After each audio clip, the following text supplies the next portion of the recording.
지난 시간 교회에 대하여는 다 끝났고요.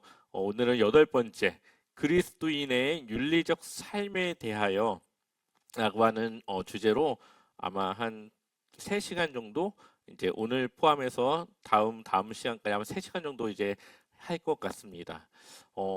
현대 신학에서 중요한 신학이 있다면은 기독교 윤리라고 하는 신학이 있습니다.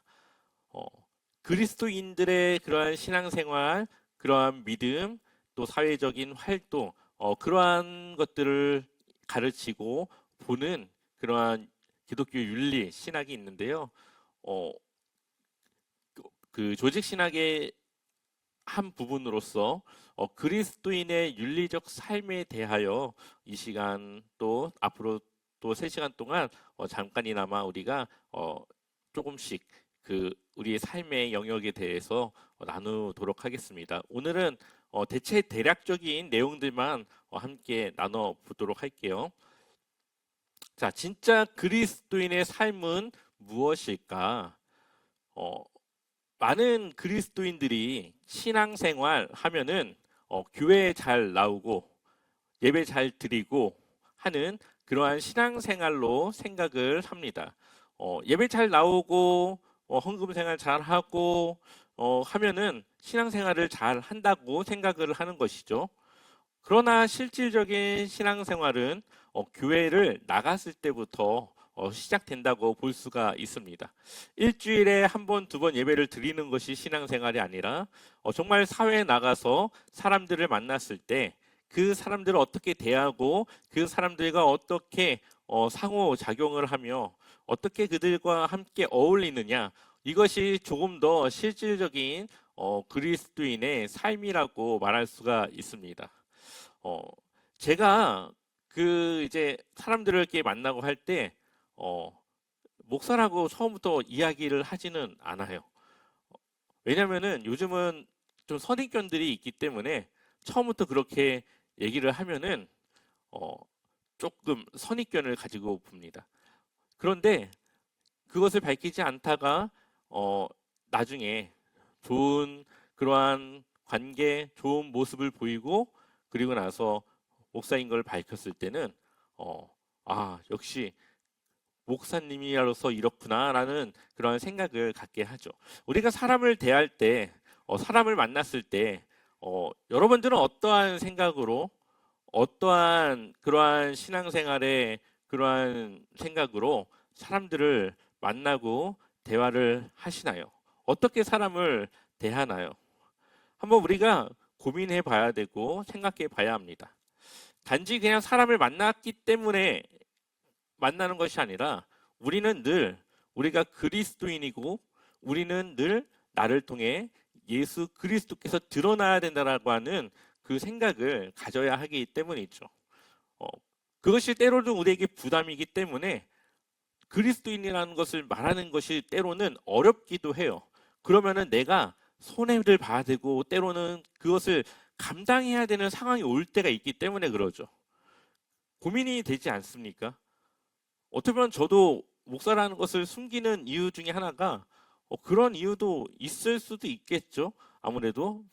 그런데 우리의 신앙생활은 어쨌든 우리가 그리스도인으로서 사람들과 만나고 대화하며 조금 세상과 다른 모습을 보이는 것이 우리의 그리스도인으로서 우리의 신앙생활의 모습이라고 볼 수가 있습니다. 몇 가지 질문이 있는데요. 아마 여러분들이 직접 대답하기에는 조금 어려울 수도 있고 부담이 될 수도 있기 때문에 한번 속으로 여러분들 스스로 한번 대답을 해보시면 좋겠습니다. 자, 나는 교회 안에서의 모습과 일상 속 모습이 얼마나 같습니까? 우리가 교회에서 봤을 때는 다 너무나도 좋은 분들만 있어요. 그런데 진짜 밖에 나갔을 때 그게 진짜 신앙생활의 모습이라고 볼 수가 있죠. 어떤 성도님들은 사장님인데 그 회사 사람들이 사장님이 그리스도인인 걸 전혀 모르고 있었다고. 왜냐면은 너무나도 좀 악독한 그런 사장님으로 인식이 있어가지고, 근데 그분이 교회에서는 그렇게 사람들에게 잘하고 정말 착하게 정말 많은 일들을 막 봉사하고 하는데 회사만 갔다 하면은 이제 바뀌는 거죠.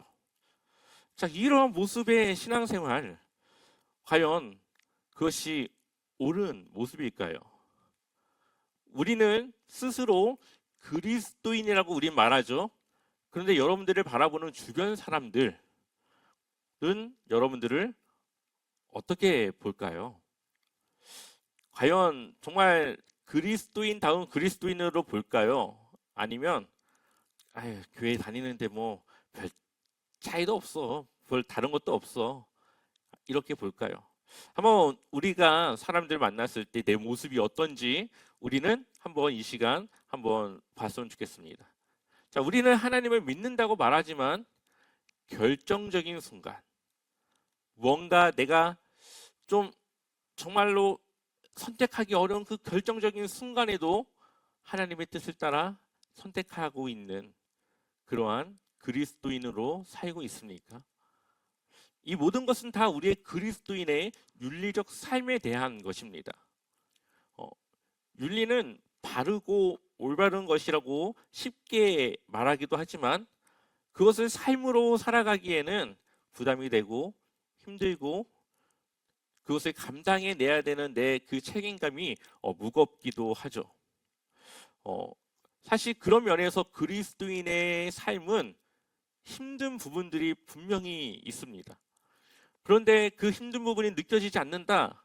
그렇다면 두 가지 중에 하나예요. 하나는 정말 그 희생이 너무 좋아서 그것을 그냥 잘 넘기는 사람이 있고요. 어떤 사람은 그 힘든 부분들은 좀 잘 피해가지고 다녀가지고 그걸 잘 못 느끼는 분들도 있어요. 이 두 가지 중에 이 하나에 우리는 속해 있습니다. 이 시간 뭐 우리의 모습을 한번 돌아보면 좋겠습니다. 세금에 대한 문제, 요즘 연예인들의 그 세금 문제가 많이 연루가 되어져 있죠. 그래서 뭐 차은우법도 지금 만든다고 하고 있고, 만들었는지 모르겠네요. 네, 하고 있고, 여러 가지 이 세금에 관련된 것은 뭐 연예인뿐만 아니라 우리에게도 해당되는 이야기예요. 어, 저희 같은 경우에는 이 세금을 뭐 많이 내진 않지만 이 소득에 따라서 뭔가 지원받는 것들이 달라지기 때문에 이것을 허위로 작성해야 되나? 이런 고민이 어쩔 때는 들기도 합니다. 좀 낮춰야 되나? 근데 그렇게 한번 하기 시작하면 이제는 그것이 타협이 된다라는 생각 때문에 그렇게 하지는 않아요. 근데 이 세금의 문제는 사실 저희보다는 사업을 하시는 분들은 굉장히 예민한 그러한 문제이죠. 누가 모르겠습니까? 정당히 내야 된다라는 거. 하지만 그것을 정당하게 냈을 경우 손해가 날 수도 있는 거죠. 그리고 당장에 그것을 내야 되는 돈이 부족할 수도 있습니다. 그럴 경우에는 이제 세금을 덜 내기 위해서 금액을 깎거나 아니면 회계사를 통해 조금 다른 이 편법 같은 것들을 쓰기도 합니다.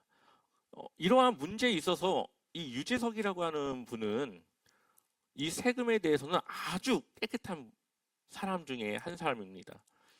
어떤 이 회계사가 이야기를 하는데 오히려 유재석이라고 하는 이 배우님은 세금을 돌려줘야 된대요. 나라에서. 왜냐하면 워낙 세금을 많이 내서. 보통은 이제 자기가 쓴 경비는 이제 그 소득에서 빼가지고 그 나머지 걸로 이제 소득을 이제 해서 세금을 어떻게든 줄여보려고 많은 연예인들이 그렇게 하는데 이 유재석님은 그렇게 하지 않고 자신의 모든 소득 중에 그냥 세금을 내가지고 만약에 100억을 벌었다? 그럼 한 40억은 세금을 내고 나머지 이제 60억이 자기의 이제 소득이 되는 거죠. 이것이 얼마나 이 큰 희생이고 그렇습니까? 그러나 자신의 이미지, 이 깨끗한 청렴한 그런 이미지를 선택을 한 거죠. 돈은 버리더라도. 그런데 많은 그리스도인들도 알고는 있는데 그것을 하기까지는 굉장히 어렵다는 겁니다. 또 가정의 문제, 많은 그리스도인들도 가정에 불화가 있죠. 다툼도 있고 이혼도 있습니다. 어, 예전이야 뭐 이혼에 대해서 아주 부정적으로 바라봤지만 요즘은 그렇게 부정적으로 바라보지도 않아요. 요즘은 약간의 그 생각이 그런 안 좋은 상황에서 제대로 된 신앙생활을 하지 못하는 것보다 차라리 조금 신앙생활을 더 잘할 수 있는 환경, 그것을 좀 더 요즘은 생각을 하는 것 같습니다. 혹은 문화, 아이들이 대해야 되고 우리가 마주하는 이러한 문화에 대한 윤리적인 문제, 이러한 것들이 다 우리 그리스도인들의 윤리적, 기독교 윤리와 관련된 그러한 부분이고 영역입니다. 그래서 앞으로 다음 시간, 다다음 시간 해서 그러한 좀 우리의 삶의 영역에 대한 윤리적인 그러한 삶을 조금 우리가 함께 나눠 보려고 합니다. 오늘은 이 어떻게 우리가 그러면은 어떻게 해야 되는가를 조금 이론적으로 오늘은 그냥 그 부분만 한번 우리가 보도록 할게요. 그리스도인은 어떻게 살아야 할까? 우리가 나름 기준이 있지 않겠습니까? 어떻게 살아야 된다라고 하는 기준이 있을 텐데 두 가지로 볼 수가 있습니다. 자, 한번 우리 고린도전서 10장 31절 같이 읽어보겠습니다. 그런즉 너희가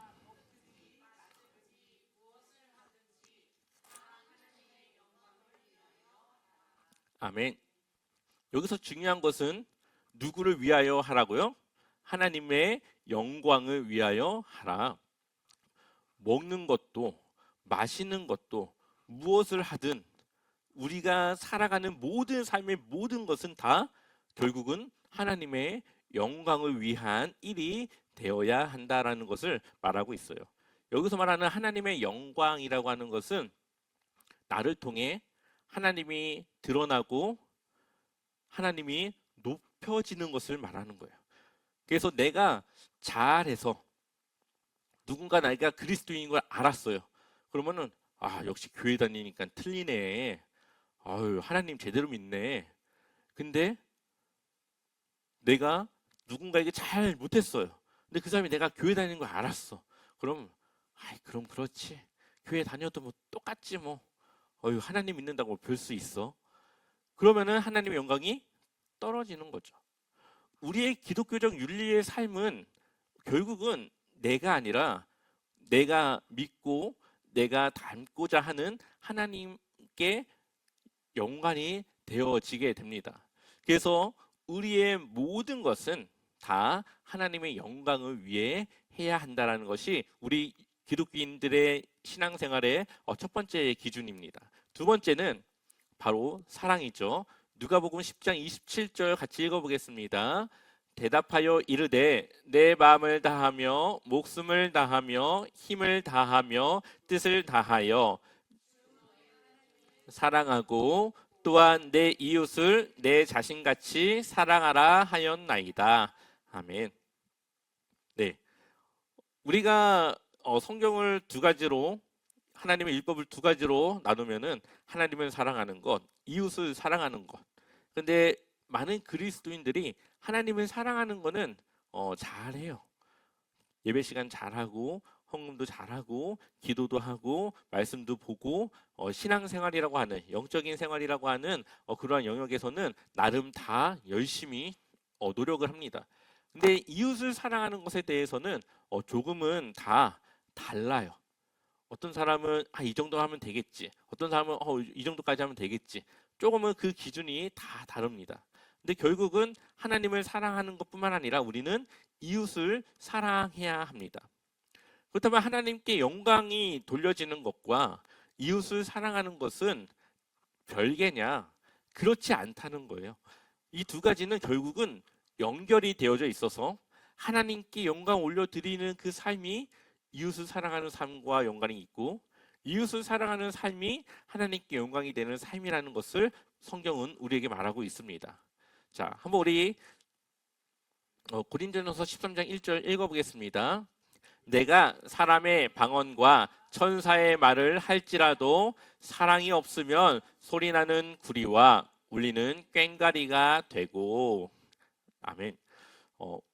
우리가 사람을 대할 때 사랑이 없어도 친절을 베풀 수가 있어요. 우리가 형식적으로 그냥 도울 수 있어요. 그러나 성경은 우리가 사랑이 없으면 결국은 그것은 껍데기밖에 안 되는 그러한 것이라고 말하고 있습니다. 또한 고린도전서 8장 1절도 한번 읽어볼까요? 함께 읽어보겠습니다. 우상의 제물에 대하여는 우리가 다 지식이 있는 줄을 아나 지식은 교만하게 하며 사랑은 덕을 세우나니. 아멘. 사랑은 뭘 세웁니까? 덕을 세워요. 사랑은 이 공동체가 뭔가 좋아지게끔 만들어요. 사랑은 상대방을 살리는 그러한 기능을 합니다. 그러니 우리가 이웃을 사랑하는 그 일은 나의 이웃된 누군가에게 도움이 돼야 되고 그 사람에게 영향이 있어야 되고 그 사람에게 무언가 내가 힘이 되고 좀 다른 그런 모습으로 보여줘야 되는 거죠. 그것이 바로 우리가 이웃을 사랑하는 모습입니다. 그런데 8장 3절 같이 읽어보겠습니다. 또 누구든지 하나님을 사랑하면 그 사람은 하나님도 알아주시느니라. 아멘. 하나님을 사랑하면 그 사람은 하나님도 알아준다. 결국은 이웃을 사랑하고 그 사랑을 통해 덕을 세우고 그러한 일들을 통해 하나님을 사랑하고 그리고 그 하나님을 사랑하는 그 일이 결국 하나님이 나를 알아주는 그러한 모든 사랑은 하나님과 이웃에게 연결이 되어져 있음을 우리에게 말해주고 있죠. 그래서 하나님의 영광은 결국은 이웃의 유익을 위한 이웃 사랑과 연관이 되어져 있다는 거죠. 그렇기 때문에 우리가 하나님의 영광과 이웃을 사랑하는 그 일은 결국은 우리가 같은 것을 놓고 우리가 한다라고 볼 수가 있습니다. 그래서 그것을 조금 세부적으로 우리가 무엇을 하든지 하나님의 영광을 위해 그리고 하나님을 사랑하듯이 이웃을 사랑하는 삶을 통해 우리는 그리스도인의 윤리적 삶을 잘 살아갈 수가 있게 됩니다. 고린도전서 10장 23절을 보니까 모든 것이 가하나 모든 것이 유익한 것은 아니요 모든 것이 가하나 모든 것이 덕을 세우는 것은 아니니. 아멘. 우리는 자유가 있고요. 우리의 선택이 있고 의지가 있습니다. 그래서 내가 무언가를 할 수 있어요. 우리가 못해서 못하는 게 아니라 우리는 할 수 있어요. 우리도 복권을 사서 복권을 매주 긁을 수가 있죠. 근데 그것이 잘못되거나 죄를 짓는 건 아니에요. 그런데 교회를 오래 다닌 권사님이 혹은 장로님이 매주 복권을 사가지고 아이 꽝이네 이런 모습을 초신자가 봤어요. 새신자가 와서 봤어요. 그러면 그 새신자가 볼 때 그 모습이 어떻게 보일까요? 그게 죄를 짓거나 그것이 잘못된 행동은 아니지만 저 장로님은 교회 다니면서 하나님보다 복권 한 방을 노리고 있네? 이렇게 생각이 들지 않겠습니까? 항상 하나님 의지해라, 기도해라, 하나님이 함께 하신다 이야기를 들었는데 결국 그 장로님은 복권을 의지하고 복권을 긁고 복권의 한 방을 노리고 그렇게 살아가고 있는 것을 보는 거죠. 그것이 덕이 됩니까? 안 됩니까? 안 되죠. 우리의 모습은 사실 나뿐만 아니라 다른 누군가에게 영향을 주는 일이에요. 그래서 바울은 모든 것이 가하지만 그것이 유익한 것은 아니고 우리가 모든 것을 할 수 있지만 그것이 덕을 세우는 것은 아니기 때문에 때로는 절제해야 되고 때로는 그것을 내가 하지 않아야 될 때도 있다는 거예요. 이것이 왜 나왔냐면 이때 당시 우상에게 드린 고기를 먹어야 되냐 말아야 되냐라고 묻는 이 문제가 굉장히 뜨겁고 중요한 주제였습니다. 물론 바울은 그것은 단지 그냥 고기일 뿐이니까 먹어도 되지. 그런데 네가 그 우상에게 바쳐진 고기를 먹는 그것을 이제 막 우상을 섬기다가 이제 회심해가지고 예수님을 믿고 있는 그 사람이 본다면 어떻게 그것을 생각할까라고 하면서 이 말을 지금 하고 있는 거예요. 너가 고기를 먹을 수 있지만 고기를 먹는다고 그 유익한 것이 아니고 고기를 먹을 수 있지만 그것이 덕을 세우는 것은 아니다라고 지금 이야기를 하고 있는 거예요.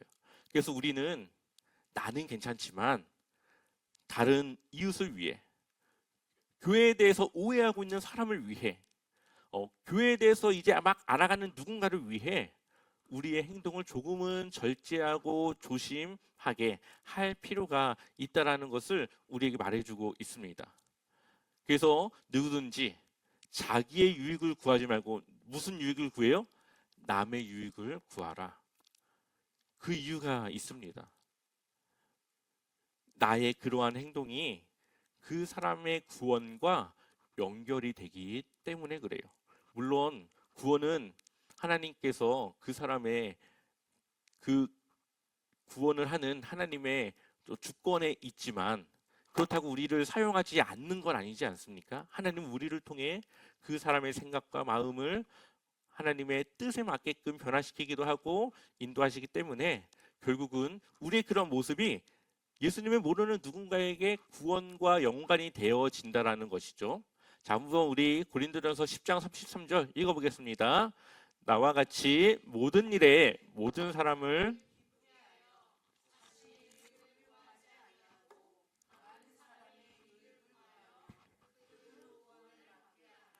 아멘. 모든 일에 모든 사람을 기쁘게 하여 자신의 유익을 구하지 아니하고 많은 사람의 유익을 구하여 그들로 구원을 받게 하라. 결국 우리가 하나님의 영광을 올려드리고 이웃을 사랑하는 것은 우리가 그리스도인이기 때문에 그러기도 하지만 결국은 우리의 그러한 모습을 통해 누군가에게 구원이 구원을 받을 수 있는 그러한 통로가 될 수 있게 하기 위한 것이라는 겁니다.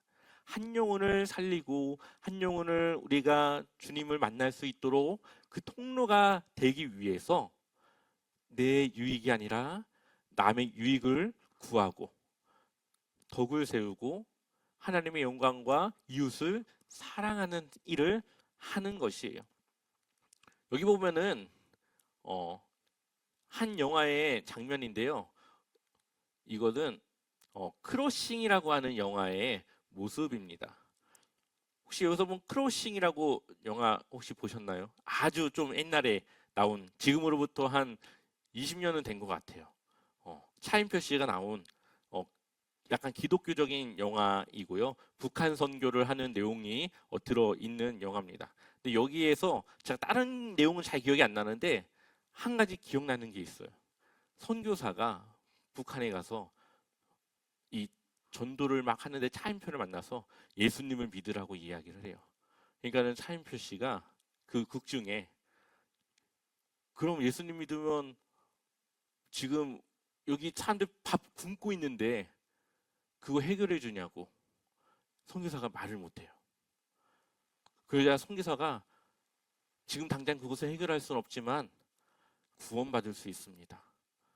그러니까 차인표 씨가 지금 당장 우리는 굶어 죽을 판에 예수가 무슨 사용이고 복음이 무슨 소용이냐고 지금 당장 배도 채워줄 수 없는 예수 누가 믿냐고 하면서 이야기를 해요. 여기에서 우리는 아주 중요한 걸 볼 수가 있어요. 복음이 중요하죠. 예수님을 전하는 거 중요하죠. 그런데 그것을 전하기 이전에 그 사람들에게 필요가 채워지고 그 사람들의 어떠한 문제들이 조금은 해결할 수 있는 그러한 것들이 있어야만 그 복음도 능력이 된다라는 거예요.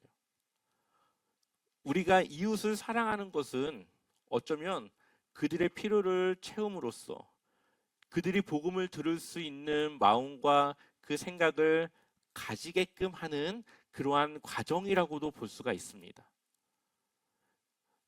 우리가 복음을 전하더라도 어떠한 상황의 과정들을 통해서 복음을 전해야 되는데요.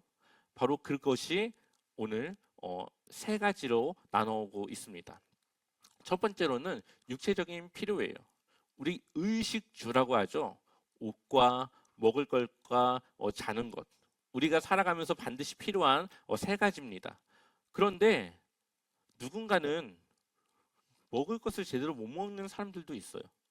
우리나라는 그것이 좀 덜하지만 뭐 아프리카라던가 그런 데 가면은 그 사람들이 지금 당장 밥이 없어서 굶어 죽고, 우리나라에서는 그냥 백신 한번 태어나서 딱 맞으면은 평생을 그 병 안 걸리고 살아가는데, 아프리카에서는 그것이 안 돼가지고 별것도 아닌 그러한 질병에 아이들이 죽어나가고 있어요. 그런 사람들에게 예수님 믿으라고, 구원받는다고 안 되죠. 이웃사랑은 바로 그 사람들의 어느 정도의 먹을 것을 채워주고 그들의 질병을 함께 도우면서, 그렇게 사랑을 보여주면서 다가가서 그들의 마음이 열렸을 때 복음을 전하는 것. 우리가 이렇게 하는 것이 내 생각이 아니라 나도 하나님을 통해 새 생명을 얻었고 그것을 누군가에게 전해주고자 할 때 뭐 그 사람들을 만나가지고 그 돕고 하는 그 일을 하고 있다는 것을 이야기하면서 복음을 전했을 때 바로 그것이 더 영향력이 있는 복음이 될 수 있는 것이죠. 우리가 이웃을 사랑하는 것, 우리 주변의 사람들을 돌아보면서 그들의 부족함이 무엇인지, 그것을 내가 채울 수 있는 것인지, 도울 수 있는 것인지, 그것을 우리가 함께 채우면서 이웃사랑을 실천할 때 그 사람이 결국은 내가 믿는 하나님을 보게 되는 겁니다. 예전에 어, 그 어떠한 카페에서 이러한 글을 봤어요. 이 복지의 사각지대에 있는 그런 가정들이 있는데요. 한부모 가정인데 이 생활비라는 그런 지원을 전혀 못 받고 있어서 정말 지금 당장 이제 아이 밥을 줄 수가 없는 그런 상황입니다. 동사무소 물어봐도 이 조건이 안 돼가지고 도울 수가 없고, 근데 그러한 어려움을 올려놨는데 누군가가 종교시설에 가서 한번 문의해보라고, 천주교나 교회에 가서 한번 문의를 해보시라고. 그래서 그분이 근처에 좀 큰 교회에 가서 상담을 받고 이야기를 했더니 왜 이제 오셨냐고 하면서 바로 막 라면도 주고 쌀도 주고 와서 또 뭐 필요한 거 없는지 한번 보고, 이렇게 또 막 벽지에 곰팡이가 있으니까 그것도 갈아주고 교회가 그것을 해줬다는 거죠. 그랬을 때 그 사람이 자기는 교회가 이런 곳인지 몰랐는데 이 교회가 또 이런 일도 합니다 하면서 글을 올렸던 것을 보게 되었습니다. 어, 이러한 것들이 다 결국은 이웃을 사랑하는 것이고 복음을 전할 수 있는 그러한 과정과 그 마음을 열 수 있는 그러한 모습이죠. 정신적인 피로도 있습니다. 성장, 관계, 회복. 요즘 심리적으로 스트레스를 받고 많은 어려움에 있는 사람들이 있는데요. 그 사람들에게 우리가 믿는 예수님을 통해 내가 극복한 그 상황 같은 것들, 혹은 그 사람의 그 이야기를 들어주며 그것을 함께 이겨내는 그러한 과정들을 통해서 우리가 돕고 함께 할 수가 있습니다. 결국은 세 번째, 영적인 필요입니다. 그 사람들에게 하나님과의 관계가 맺어질 수 있도록 우리가 돕는 거죠. 결국은 그러한 모든 것의 마지막은 그들의 영적인 필요를 채우는 겁니다. 하나님이 없는 삶을 이제 그의 삶이 하나님이 함께하는 삶으로, 혼자 인생을 고민하며 살아가는 그의 삶을 하나님께 의지하고 하나님을 따라가는 삶으로, 내가 어떻게든 하려고 하는 나의 그 발버둥에서 이제는 하나님이 함께 돕고 하나님이 채우시는 그러한 영적인 삶으로 살아갈 수 있도록 우리가 그들과 함께 그 필요를 채우는 것, 이것이 바로 우리가 해야 하는 그리스도인의 윤리적인 삶의 결국은 목적이라고 볼 수가 있습니다. 그렇기 때문에 우리는 모든 것이 가하지만 때로는 그것을 절제하고 그것을 내가 하지 않는 그러한 자유와 모습과 의지도 필요하다는 것을 말하고 있습니다. 마지막으로 읽고 마치도록 할게요. 함께 읽어보겠습니다. 이같이 너희 빛이 사람 앞에 비치게 하여 그들로